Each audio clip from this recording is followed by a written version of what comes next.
A father picked up the phone, worried sick, asking his son why he wasn't racing that weekend. That son was NASCAR driver Alex Bowman, and the reason he sat out is something that nearly stole his career away from him for good. For 3 long months, Alex Bowman has been fighting a scary condition called vertigo. If you've never heard of it, vertigo makes you feel like the whole world is spinning around you, even when you're sitting still. Now imagine feeling that while driving a race car at nearly 180 miles per hour. That's exactly what Bowman was dealing with, and it got so bad that he honestly wondered if his racing days were over. But this past Sunday, before the Cracker Barrel 400 at Nashville Superspeedway, Bowman finally opened up about everything he went through. And what he said about his health left fans feeling both shocked and relieved. Standing there before the race, Bowman gave the update everyone had been waiting for. "I would say I'm as close to 100% as I'm going to get," he said. That short little sentence carried a huge weight. It marked the end of a long, painful, and sometimes scary recovery for the Hendrick Motorsports driver. He's not perfect, and he might never be again, but he's healthy enough to race, and after what he went through, that's a massive win. So let's go back to where all of this started. It was March 1st of this year, and Bowman was racing his number 48 Chevrolet at the Cup race at Circuit of the Americas down in Texas.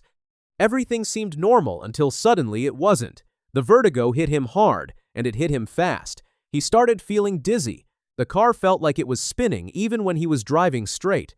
And then came the worst part, the nausea.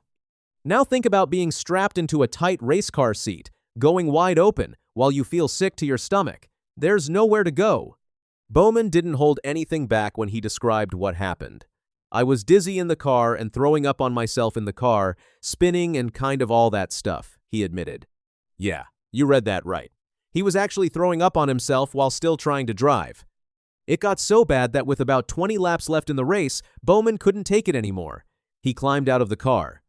The team needed a replacement driver fast, and Myatt Snider had to scramble into a race suit.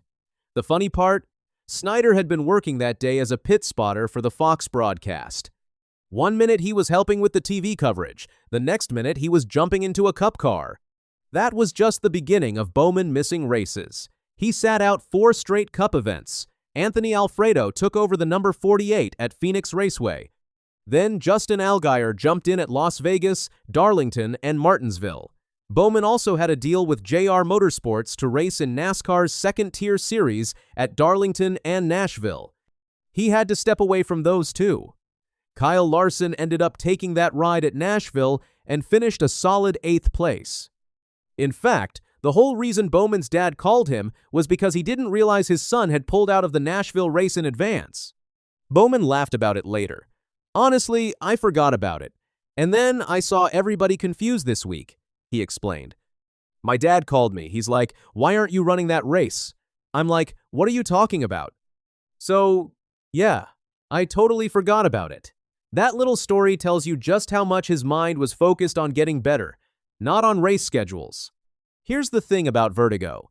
It usually comes from problems in your inner ear, which is the part of your body that helps you keep your balance. Doctors had to work hard to figure out exactly why Bowman's vertigo was happening. And the strangest part? It mostly hit him when he was inside the car. "It wasn't like I was sitting at home spinning the whole time," Bowman said. "I was pretty fortunate that I felt okay in that sense." But yeah, it took a while to kind of figure out the causes and kind of be able to fix everything and get back feeling good enough to get back in a race car. That waiting game was the hardest part. Every time Bowman tried something to feel better, it seemed to make things worse. He started wondering if this was the end of the road for him as a driver. After everything he had built in his career, was vertigo really going to take it all away? Doctors finally found something important. Remember, Bowman broke his back in 2023.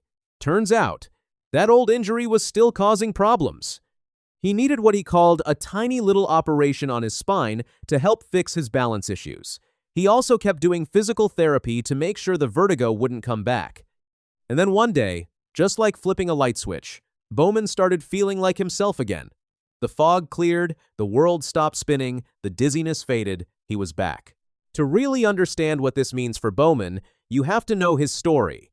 The man has made more than 360 Cup Series starts in his career. He has been a full-time driver for Hendrick Motorsports since 2018, and he has made the playoffs almost every single year. He owns 8 career Cup wins. His best season was 2020, when he finished 6th in the championship standings. His last win came in 2024 at the Chicago Street Course. But here's the rough part. Injuries keep finding this guy. In 2022, a concussion forced him to miss 5 races. In 2023, the broken back kept him out for 3 more. And now, in 2026, vertigo took 4 more away from him. Most drivers would have given up by now. Bowman just keeps coming back. His return to the track at Nashville on Sunday didn't exactly go the way he hoped, though. He was actually running pretty well during the race. Then on lap 204, Bubba Wallace's number 23 Toyota slid down the track and slammed into the right rear of Bowman's Chevrolet. That ended his day. He finished 33rd, but the wreck wasn't his fault, and he still moved up 1 spot to 32nd in the point standings. So now what? Bowman is now 33 years old, and he's got 12 races left to climb his way into the playoff picture. NASCAR heads to Michigan this weekend, and that's where his real fight begins. The good news is that this year has been a little different for him. He's been driving really well at tracks where he used to struggle. He's already picked up 2 top 5 finishes, which shows the speed is there when his body cooperates. For Bowman, though, the trophy he wanted most wasn't a race win. It wasn't a championship. It was simply feeling normal again.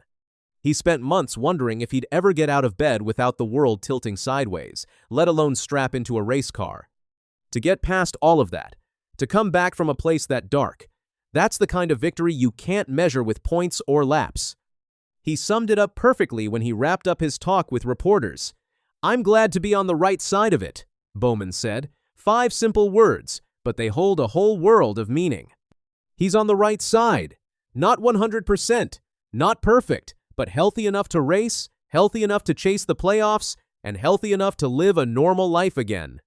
The road ahead for Alex Bowman won't be easy. There are no guarantees in NASCAR, and there are no guarantees with his health either. The physical therapy will keep going. He'll have to stay on top of his condition. But after everything he's been through, the throwing up in the car, the missed races, the surgery, the fear of losing his career, he is finally back where he belongs.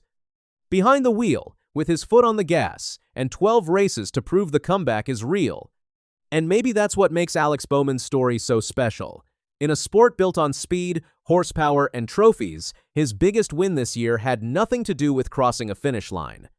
It was the quiet kind of victory, the kind that happens in doctors' offices, in physical therapy rooms, and on long nights when you're not sure if tomorrow will be any better.